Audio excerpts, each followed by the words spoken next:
Veeramallu? Yes madam, చాలా బాగుంది cinema. As expected, మనం ఏదైతే ఎక్స్పెక్ట్ చేసామో ఆ ఎలిమెంట్స్ అన్ని చాలా ఉన్నాయి. సార్ ఏమైతే చెప్పారో ఇంటర్వ్యూస్ లో పవన్ కళ్యాణ్ గారు, ఈ సినిమాకి నేను 100% ఎఫర్ట్ పెట్టాను, రిమైనింగ్ మొత్తం దేవుడికి వదిలేసాను అన్నారు.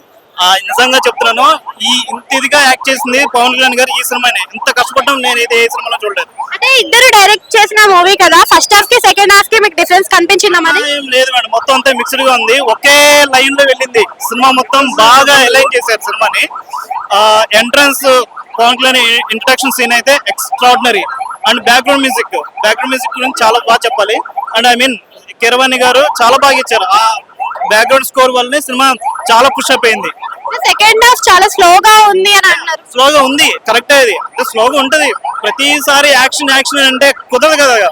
సో కొంచెం నెమ్మదిగా, బండి కొంచెం స్లోగా అంటారు కదా, అట్లాగనమాట. బండి కొంచెం మెల్లగా అని. కంపోజ్ చేసిన సీన్స్ ఉన్నాయి, మార్షల్ ఆర్ట్స్ ఉన్నాయి కదా, మరి ఇక్కడ పవన్ కళ్యాణ్ గారు నిజంగా మార్షల్ ఆర్ట్స్ మీద రీకన్స్ట్రక్ట్ చేశారు. ఆ ఫైట్స్ అన్నిటిని నిజంగా చాలా బాగా చేశారు ఆయన. ఏదైతే అన్నారో లాస్ట్ 18 minutes అది బాగుంటుందని, అసలు నిజంగా బ్లాక్ బస్టర్ సీన్ అయితే లాస్ట్ 18 minutes క్లైమాక్స్ మనం ఎక్స్పెక్ట్ చేయము. ఏదో వి ఎక్స్పెక్ట్ సంథింగ్ వార్, కానీ అక్కడ జరిగేది అసలు వేరే. నిజంగా అది ఎక్స్పెక్ట్ చేయడం అదే. బాబీ డియోల్ గారు కూడా ఉన్నారు కదా, ఆయన యాక్టింగ్ ఎలా అనిపించింది అదే విలన్? పవన్ కళ్యాణ్ యాక్టింగ్ గురించి మనం చెప్పక్కర్లేదు. కొంచెం చిన్న టైమింగ్స్, కామెడీ టైమింగ్స్ అని బాగా క్యాచ్ చేశారు. అసలు బాగా క్యాచ్ చేశారు. డైలాగ్స్ కూడా చాలా బాగా వేశారు. ఎవరైనా యా, డైలాగ్స్ అయితే సూపర్ ఉన్నాయి. కామెడీ అయితే బాగా పండించారు పవన్ కళ్యాణ్ గారు. చిన్న సీన్ ని బాగా పండించారు. తోడేళ్ళకి పవన్ కళ్యాణ్ మధ్య ఒక కాన్వర్సేషన్ జరిగింది, అది నిజంగా చాలా బాగుంది, కామెడీగా ఉంది.